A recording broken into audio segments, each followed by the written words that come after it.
Greetings to everyone. I decided to make this short video after I made a video which proves existence of Azerbaijan on old maps as old as 400 years old.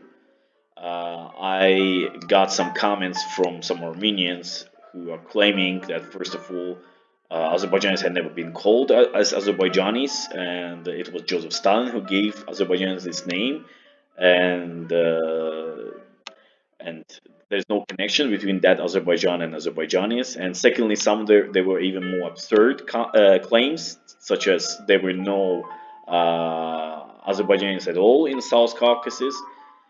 And to counter those bogus claims, I found some documents from very reliable source. I assume many people will consider documents from Library of Congress legit source, or documents from State Library of Russian Federation, reliable source. Again, we're going to start with the first document from Library of Congress. You can see it from the stamp here. It says Library of Congress, City of Washington D.C. Again, you can find it yourself. It's a public source. You can go on the official website and find it. And the name of the document called Land of the Tsar. It was written in London in 1875. On page 189, the chapter dedicated to the Tatars of the Caucasus, which are basically the way ancestors of modern Azerbaijanis used to be called, Azerbaijani Turks to be called. But this is not the only way how they used to be called, but we'll see it in the following documents. Again, it describes Tatar population of the Caucasus numbers about 900,000 individuals, which is pretty high for such a small area in 19th century. And again, they're mostly living in cities such as areas such as Baku, Yerevan, Dagestan. Again, you can pause the video, read it yourself. In the same book, the author of the book describes Caucasian Tatars as people with a very deep culture. And also, you can read on the page 188, the author mentioned that the Caucasian Tatars, they were for a long time the predominant nation of the Caucasus, but power gradually fell into decay and in the reign of Peter of the Great. Again, to long story short, they're basically describing that Caucasian Tatars, they were the dominant people in the Caucasus until Russian arrival into the Caucasus. Next book called Tribes of the Caucasus, written in London in 1855, also 19th century, mid 19th century, also taken from a Library of Congress, as you can see from the stamp here.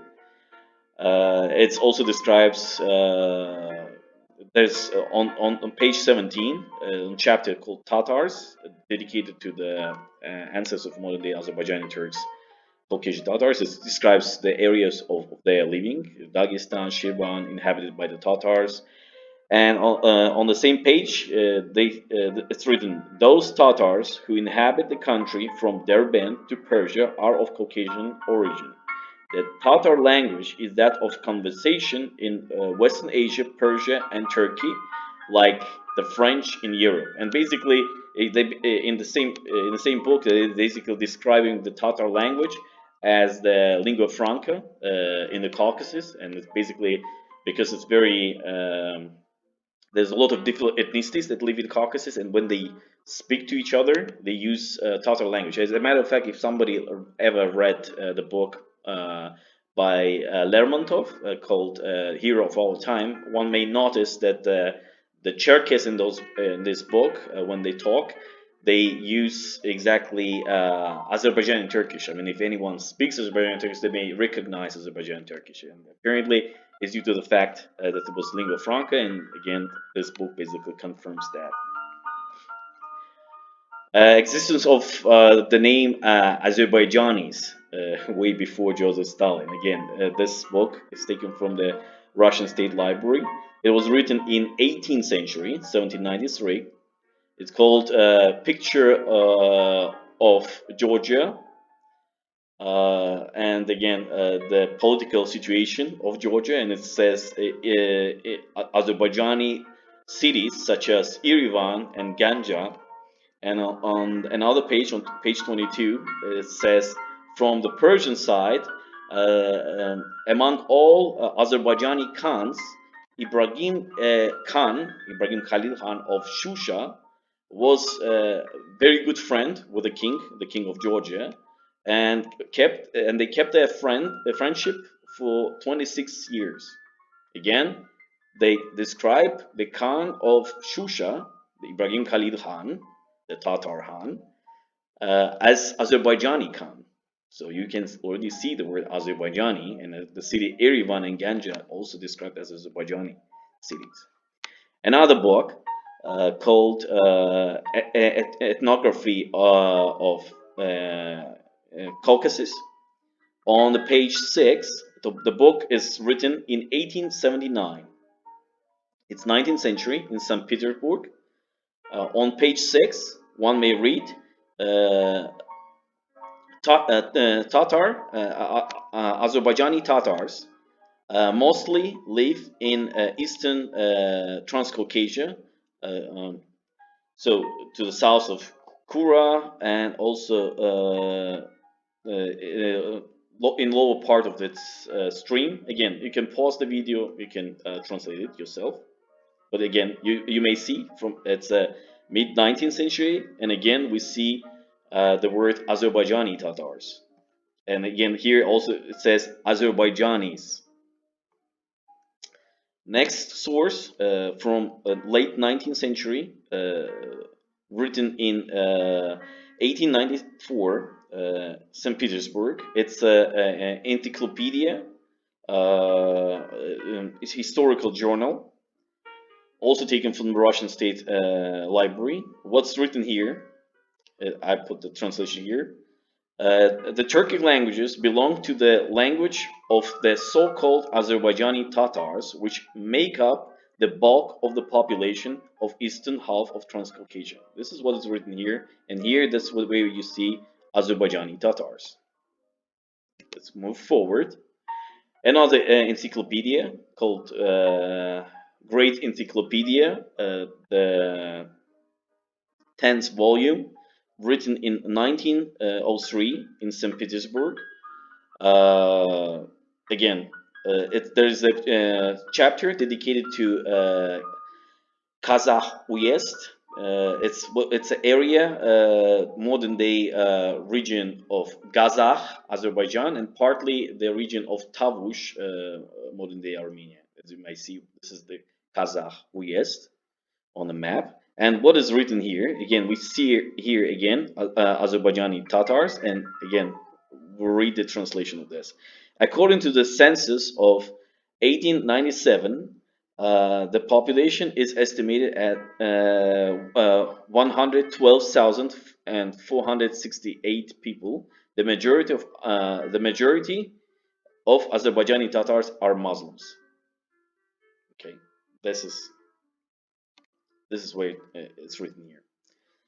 Next book, written in 1904 in St. Petersburg, called Caucasus, first volume, written by Velichko. On the page 147, the whole chapter dedicated to Azerbaijani Tatars, as one may see here. Again, you can see the whole chapters, and again here, for instance, it's written Azerbaijanis. Here it is, Azerbaijans. Azerbaijanis have undoubtedly noble blood. They are naturally kind, brave, and generous. Again, you can read, you can translate yourself if you doubt.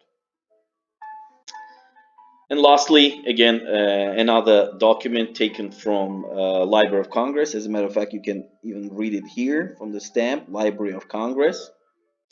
The book called Caucasia was written in London in 1920.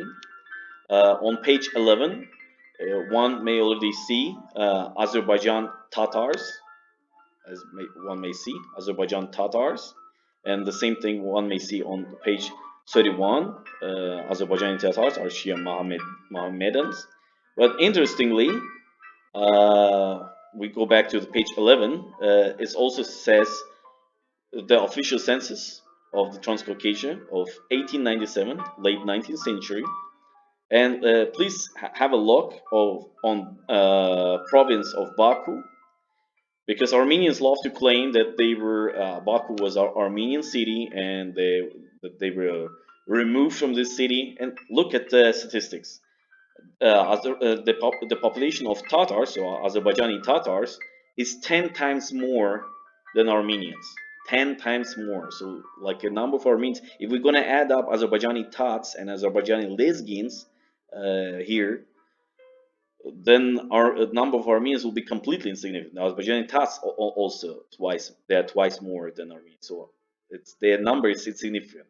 Whereas when we look at Yerevan, the population of Azerbaijani Tatars is 313,176 people. It's almost 40% of population. They're almost equal, a little bit less than Armenians, but they're a much more significant part of Yerevan than Armenians, who are only 52,000 in Baku.